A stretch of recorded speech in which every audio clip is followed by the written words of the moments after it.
I was frustrated beyond all belief. I wanted to commit suicide. I wanted to take my own life there and then. I knocked on the door of a church. It was a big church. It was built on the same sort of dimensions as Noah's Ark, and I don't know how they found out. But I didn't care. I'm going to the man to find out. Knocked on the door. He looked at his watch. Sorry, mate, we're closed now. Really? And I'm emotional. And I'm absolutely ready just to throw my hand. Maybe Jesus is the one, the Lord. Because there's nothing else. I'm Christian by birth. Yes. So at the end of this discussion, he sent me away, and then I was in depression. I was looking at the night sky. Every night I was looking at the night sky. I was reading books on astronomy. And I was looking at the astronomical distances between the stars, and the nearest star being 4 light years, and 4 light years, impossible that a human being can reach that star. And I was crying in the sky, crying about the sky, crying about the astronomy, crying about myself because of the pitiful nature of the fact that I didn't know where I was and who I was. Then I got on Monday morning and knocked on the door of the church. I said, that's it. I'm ready. Who is God? Who am I? What's my purpose? He said, have you ever thought about doing a theology degree? I said, that will take 4 years for the answer. I've waited 3 days. I don't want to wait anymore. Tell me, who is God? He said to me, I can't help you. I hightailed it, ready to commit suicide. No point. What's the point of having life without a purpose? A tree has a purpose. Why don't I have the purpose? The star has a purpose. The earth have a purpose. Every living human thing and every non-human thing, every mineral has a purpose. Why don't I find it? Why can't I find a purpose? Then I met a girl. I have a purpose. I finally have a purpose. Yusuf, love. Whoa. Yo, that feels good, man. Love. So I find the purpose. The girl is there, and I'm with her. One day she says to me, tomorrow, leave me. Don't come here. Out. I said, what? Are you joking? Do you usually say this to people that you love and they love you? Do you not love me? Do you know what love is? She says to me, it's my religion. I said, your religion is either wrong or you are wrong. I will prove it to you. The day after she kicked me out, and I wasn't allowed to go to her house, I went to the Islamic Society. The Islamic Society of Great Britain. No, the Islamic Society of Falmouth, Sussex. Sussex University, a red brick university. High place. And I knocked on the door, and this brother with a khutra, Saudi dress. I said, excuse me, mate. I've got a problem with my girlfriend. He looked at me. He says, you will have a problem, mate. She's not good for you, and you're not good for her. I said, you are at it again. She's doing the same. She's saying love, but she doesn't want to see me. You're saying leave her. She's bad for you. What is going on? What's wrong with your religion, man? Are you crazy? She said, wait 1 minute. He went to the back. You know what they do? Read these. How to make wudu. How to make ghusl. How to purify yourself after. What is the Quran? Is the Prophet a man or is he God? Is Jesus a prophet or is he God? Is this, is that, la la la la la la. Every single book under the sun. I read them all. I've never read books. By the way, I didn't like reading books. At school, I never read a book. There was a girl in the class, she read all the books, I'd read none. I had the certificate to prove it.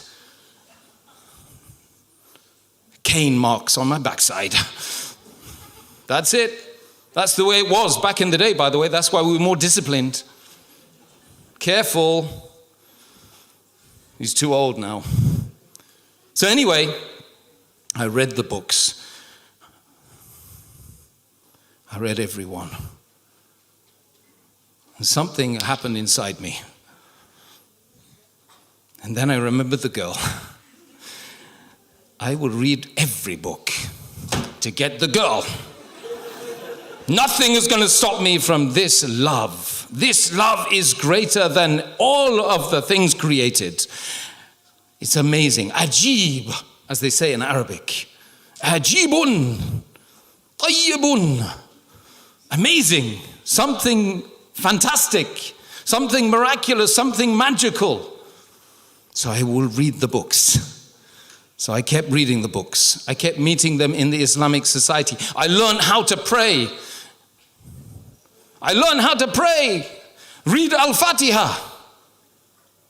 Read the opening verses of the Quran, the 7 jeweled verses of the Quran. And it reminded me of this is like Christian faith. What's all this about? There's not much difference really. You know, Hayya ala falah. Anyway, at the end of all of this, one day, I discovered that it was the month of Ramadan. And the month of Ramadan is, of course, when the Quran was revealed to who? Muhammad ibn Abdullah. Peace and blessings be upon him. And that is why the girl left me. She left me for the sake of Allah, for God. And I was forced and persuaded and coerced to read the Quran when I had been studying mankind and every ism and schism under the sun for the last 10 years. Unbeknown to me, it was underneath my very feet there. In the month of Ramadan, when Allah sent the Quran, He sent the message to my heart through something I loved incredibly. The love between me and it was worship. Wallahi, it was worship. I tell you, it was worship. It wasn't normal love. Allah had put that person there for me so that I would read the Quran. 2 days later, because it was the month of Ramadan, they kept telling me, you know how to get closer to God? So I'm thinking, yes, get closer to God, I can marry the girl. That's it. Amazing. Amazing. Yes. What can I do? Fast. Fast the whole day, from the morning to the sunset. And you will see the changes. In the morning, I woke up, I didn't have my breakfast. And I started to fast. And I went to the mosque in Balam. Balam Masjid. Does anyone know Balam? The gateway to the south. Balham. So I went into the mosque and I saw myself. I reflected upon myself. I had no food. I had no lunch to have. I had no breakfast. And all I had was me and whatever had created me. Between me and that was no barrier. That's the way it felt. It felt like, I'm telling you, it felt like somebody had removed the blindfold. Somebody had taken, stop. I'm going to finish right now. Seriously, I'm so sorry, brothers. But I have to do it this way, you know. It's just me. It's Yusuf Chambers. I'm Irish, you know. I'm crazy, you know. I mean, so anyway, this last thing happened to me. Whilst I was fasting, it was like emancipation. And then I was with these guys who were clubbing all night. So I used to live with the guys that were clubbing and you know, ease and And then I'm finished now. I'm finished. Yeah, I'm finished, brother. I know I'm finished now. Now I've seen the look on your face, bro. But the thing is, right at the last bit, right, when I was, after the fast, I broke the fast, I went home, the guys were clubbing, and they were telling me, come do this thing. I had to make a decision. Either I'm going to go clubbing, then go back to the masjid. So at the end of it all, I chose the masjid. I went to the masjid, I took shahada. 300 men hugged me. I have never been hugged by even my father. My mother used to tell me, your father didn't hug you. I didn't hug you that much. I'd never been hugged by a man. I thought, what the hell is this, man? I mean, 300 guys. I left. I knocked on the door of the girl. I said, I want to apologize to you.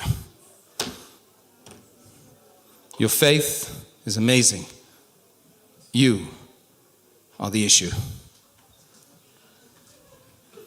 Yep, you're the issue. Remember, I told you it was either your faith or you. It's you. Now marry me. So she said to me, there's the door. So I spent some years in depression over that. But the thing is, the most important thing was that I found the goal, I found the truth, and may Allah subhanahu wa ta'ala guide us all to be upon that truth. May Allah subhanahu wa ta'ala, God, the Almighty, allow all of us to find the truth. May Allah bless all the brothers and sisters who've made this conference possible. May Allah subhanahu wa ta'ala bless all of these incredible people that have turned up at this conference. And may Allah allow us to see a time when we normalize Islamic principles in the West. Ameen. Assalamu alaikum.